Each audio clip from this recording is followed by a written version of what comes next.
नमस्कार। आपकी बात में एक बार फिर से आपका स्वागत है। मैं हूं विनोद वर्मा।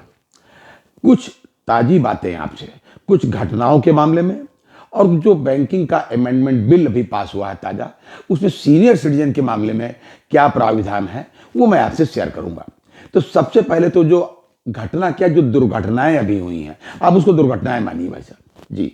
मैं सीधे सीधे बताता हूं, मैं डिजिटल अरेस्ट की बात कर रहा हूं। नहीं, बड़ा अजीब सा लगा होगा कि ये होता क्या है भाई साहब। वैसे तो अरेस्ट हम लोगों ने सुना था, पुलिस अरेस्ट कर लेती है या किसी को गिरफ्तार हो जाए उसको अरेस्ट कहते हैं, लेकिन डिजिटल अरेस्ट ये पहली बार सुना जी। अच्छा, मोटी भाषा में आप समझ लीजिए, मोटे मोटे शब्दों में, देसी भाषा में, एक ये ठगाई का तरीका है, ठगने का भाई साहब जी। अभी कई मामले इसके आए, तो मैं एक ताजा मामला यही लखनऊ का बता दूंगा आपको। उत्तर प्रदेश की राजधानी लखनऊ है, इसमें एक बहुत बड़ा हॉस्पिटल है, SGPGI। तो ये संजय गांधी जो PGI है, इसकी एक जो है डॉक्टर साहिबा, न्यूरो की बढ़िया डॉक्टर साहिबा, मतलब जो है सीनियर डॉक्टर होती हैं, तो इनको भी कुछ ठगों ने ठग लिया। उनको कहीं फ़ोन किया कि साहब वो आपने वो हवाला किया है, ये किया, ऐसी सूचना कुछ मिली है, तो आपका सारे बैंक अकाउंट सीज किए जाते हैं। यहाँ तक तो ठीक था, बस सीज किए जाएं। अब हम ED से बोल रहे हैं, कभी CBI से बोल रहे हैं, और वीडियो से उनसे टॉक हो रही है। मतलब पूरा, कहीं 4 पुलिस वाले इधर जा रहे हैं, कहीं कोई इधर जा रहा है, कोई फाइल दबाए, मतलब कुल मिला करके ऐसे पूरा ड्रामा करके, और आप सारे जो है आपका पैसा सीज किया जा रहा है। अरे सीज किया जा रहा है, सीज कर लो भाई, कहाँ कोई मना कर रहा है। लेकिन नहीं, बैंक में आप अपनी जाइए और जो आपका FD या जो भी अकाउंट हो वो सारा तोड़ाइए और सरकार के इस खाते में जमा करिए, और जब तक आपकी जांच नहीं हो जाएगी तब तक सरकार के इस खाते में आपका पैसा रहेगा। अब आप देखिए, कितना पढ़ा लिखा आदमी डॉक्टर बनता है। खाली MBBS करके डॉक्टर नहीं बनता PGI में, MBBS, फिर MD, फिर DM, उसके बाद भी स्पेशलाइजेशन की कुछ डिग्रियां होती हैं, तब जा करके PGI में आदमी डॉक्टर बनता है। मैंने जो उनको दूसरे चैनल पे इंटरव्यू देते देखा, उससे मुझे लगा कि डॉक्टर साहब की आयु कितनी होगी, उम्र मेरा मतलब कितनी होगी, उससे उनके जो मोटा मोटा लेंथ ऑफ सर्विस, कितने दिनों की नौकरी होगी, इसका मैंने अनुमान लगाया। उसके आधार पर मैं अपनी बात कह रहा हूं। बहरहाल उन्होंने उस इंटरव्यू में बताया कि किस तरीके से उनसे ठगा गया, और 2 करोड़ से और 3 करोड़ के बीच में, 2 to 3 उन्होंने शब्द का इस्तेमाल किया है, उन ठगों के खातों में उनसे ट्रांसफर हो गया जी। और वो इंतजार करती रही 7-8 दिन तक कि पैसा अब लौटेगा, अब लौटेगा, अब लौटेगा, और उनको पता ही नहीं चला कब उनसे ठगी हो गई है। तो ये इस तरीके से ठगी हो जाती है। तो मैं आपको सीधे सीधे कह दूं, आप सभी लोगों से निवेदन है, सीनियर सिटीजन से भी निवेदन है, कि कभी कोई भी पुलिस वाला, कोई भी ED वाले, कोई भी CBI वाले इस तरीके से टेलीफोन नहीं कॉल करते। अक्सर आपने देखा होगा ठगी वाले लोग क्या करते हैं, बताते हैं मैं बैंक से बोल रहा हूं, आपका अकाउंट सीज होने वाला है, वो आपने ये नहीं किया, वो आधार नंबर बताइए, वो फला नंबर बताइए। भाई साहब, कभी मत बताइएगा। किसी के पास आपकी सुध लेने की कोई फुर्सत नहीं है। अरे जब यार सरकार के पास आपकी सुध लेने की ठीक से फुर्सत नहीं है, आपके घर वालों के पास आपकी सुध लेने की ठीक से फुर्सत नहीं है, तो ये ED वाले और इन सब लोगों के पास फुर्सत है आपका हालचाल लेने के लिए जी। शुद्ध ठग हैं भाई साहब ये लोग। कोई आपसे OTP पूछे, कोई आपसे आधार नंबर पूछे, अकाउंट नंबर पूछे कि मैं ये बोल रहा हूँ, वो बोल रहा हूँ, किसी को भी ना ठग मान करके इसकी बात को काट दीजिए। कभी कुछ मत बताइए। एक तो ये बात बता दूं।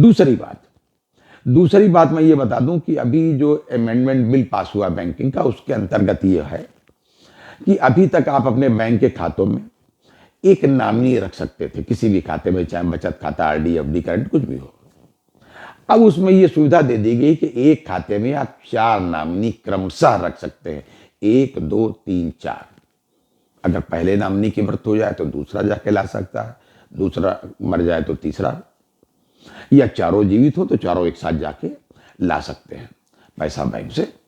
ये 4 नामिनी की सुविधा आपको दी गई। ये सुविधा पहले नहीं थी जी।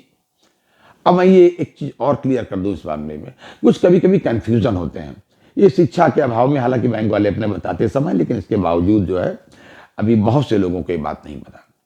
लोग समझते हैं कि हमने अपने लड़के को या किसी को भी नामिनी कर दिया अभी हमारी जिंदगी भर सेवा करेगा या नहीं, जो भी इनका है। आपने नामिनी कर दिया, उसको लगा, दोनों को भ्रम रहता है, नामिनी करने वाले को, जो नामिनी हुआ। जहां शिक्षा का अभाव होता, मैं वहां की बात कर रहा हूं।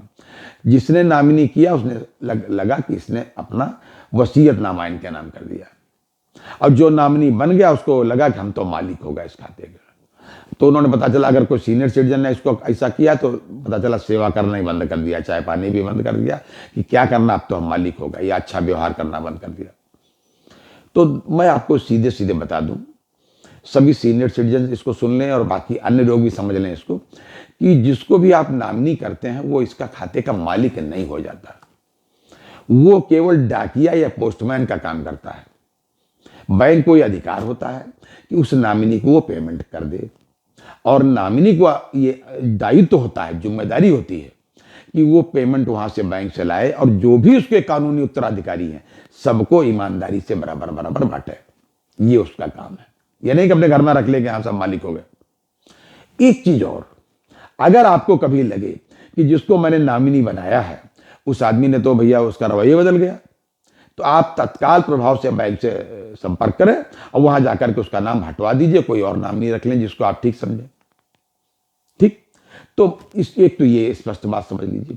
और एक तीसरी बात यह है कि अभी ताजा ताजा सरकार ने ये घोषणा की है, नए नियम बनाए हैं कि ये अप्रैल से मतलब है, तो मतलब आप ये समझिए 25 से समझ लीजिए, 2025 से ये नियम समझ लीजिए। ये है कि आपके पास जो पैन कार्ड है, अब वो जो पुराने पैन कार्ड हैं ये निरस्त हो जाएंगे, उनकी जगह आपको नए पैन कार्ड प्रदान किए जाएंगे।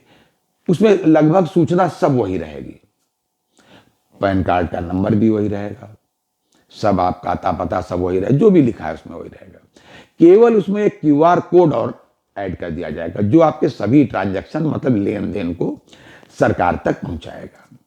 अरे आप ईमानदार आदमी, आपको क्या करना भाई, पहुंचाए। ये तो कोई बेईमान हो उसको चिंता हो, और आप जब पैन कार्ड बनवाए ईमानदारी से टैक्स दे रहे हैं तो और कोई फर्क नहीं। दूसरी बात ये बता दूं कि इस पर कोई सरकार पैसा नहीं मांग रही है, उसकी कोई फीस नहीं ले रही है पैन कार्ड का, कि आप 50 रुपया दीजिए, 100 रुपया दीजिए, यहां डालिए। कभी कोई फोन आ जाए तो आप उसको फ्रॉड मान करके उसको मत एंटरटेन करिएगा, मत सुनिएगा, काट दीजिएगा। अपने आप आपके पास दूसरा पैन कार्ड पहुंच जाएगा जी, कोई चार्जेस उसका नहीं है। ये उन लोगों का जिन्होंने अभी तक पैन कार्ड बनवाए हैं, और जिन्होंने नहीं बनवाए हैं वो कृपा करके बनवाएं। सबका दायित्व है कि अपना पैन कार्ड अवश्य बनाए, यहां तक कि छोटे बच्चों का भी बनना चाहिए। और जो आपके हिस्से का इनकम टैक्स बनता है, आयकर बनता है, वो विकास कार्यों के लिए सरकार को अवश्य दें। जी हाँ, तो उस पर कोई चार्जेस नहीं, मैं आपको स्पष्ट बता दूं। और कहीं कोई उस पर ओटीपी पूछे, ये पूछे, कुछ भी जानकारी करना चाहे तो कोई फोन किसी का है उसको कृपा करके एंटरटेन मत करें, फ्रॉड हो सकता है। और चलते चलते एक चीज और आपसे कहूंगा कि सबसे पहले अभी जो मैंने डिजिटल की बात कही, डिजिटल जो फ्रॉड हुआ वो किसी अरे गहरे का नहीं हुआ कि किसी साधारण आदमी का हो जाए, रिक्शे वाले का हो जाए, गरीब आदमी का हो जाए, 1000, 2000, 4000 रुपए ठगे गए, ऐसा नहीं। जिससे भी लिया गया लाखों करोड़ों ही ठगे गए। यानी उनको ठीक से पहचान है कि करोड़पति कौन है, और करोड़पति लोगों को भी पहचान है कि हमने कुछ या तो गलत कमाया है या कुछ ज्यादा कमाया है जिस पर पर्याप्त टैक्स नहीं दिया है, ऐसा कुछ दिमाग में रहता है। अन्यथा किसी सरकार का तो कहीं कोई फोन आता ही नहीं है, किसी का भी फोन आ जाए वो आप डिजिटली अरेस्ट हो जाएंगे। माफ कीजिएगा, सर्दी सीजन है, आप भी अपनी ध्यान रखिएगा, वरना खांसी वांसी आपको भी आ सकती है। तो इस तरीके से मैं तो ये कहूंगा कि जिन अपराधियों ने अपराध किया, चाहे वो पीजीआई के डॉक्टर साहिबा से या किसी अन्य से भी, उनको तत्काल प्रभाव से पकड़ा जाए। और एक चीज और कहूंगा कि इतना रुपया इन लोगों के पास कहां से आया, इसकी भी जांच होनी चाहिए। मैं कोई आरोप नहीं लगा सकता, ना आरोप लगा रहा हूं। ये लोग अपने घर खानदानी बड़े आदमी हो सकते हैं, पैसे वाले हो सकता है इनका सारा पैसा पहले से इनकम टैक्स का पे हो सकता है। ना मैं इनको क्लियरेंस दे रहा हूं, ना इन पर कोई आरोप लगा रहा हूं, लेकिन जांच होना, कोई जांच के में से गुजरना कोई बुरी बात नहीं है। ये था आज तक का अपडेट। अगली बार अन्य अपडेट के साथ फिर हाजिर होंगे, तब तक के लिए इजाजत दीजिए। और हाँ, अपनी सेहत का पूरा ध्यान रखिए। जय हिंद, जय भारत, नमस्कार।